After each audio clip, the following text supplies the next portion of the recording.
అరే నమ్మకు నమ్మకు ఈ మాటలు, కమ్ముకు వచ్చిన ఈ మాయని.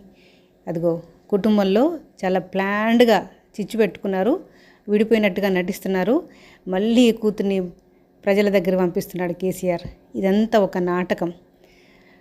ఆ కుటుంబంలో నలుగురిలో ఎవరు ముఖ్యమంత్రి అయినా మళ్ళీ ఆ తర్వాత ఏకమైపోతారు.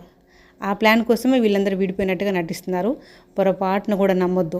గడప గడప దగ్గరికి వస్తా అని ఏదో డైలాగ్ కొడుతుంది అక్క. జై తెలంగాణ అని పిడికిలు బిగిస్తుంటుంది అస్తమానం. జై తెలంగాణ అనే భక్తి వాళ్ళ అసలు ఆ కుటుంబానికే లేవు.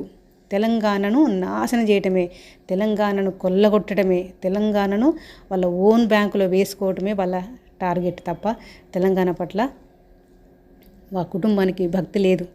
ప్రజలు నాశనం అయిపోతారు. మళ్ళీ వాళ్ళ నమ్మితే మందుతో కొల్లగొట్టిన సరిపోలేదేమో, మళ్ళీ అక్క గడప గడపకు వస్తా, పార్టీ పెడతా, ముఖ్యమంత్రిని అవుతా అని నినాదాలు చేస్తుంది.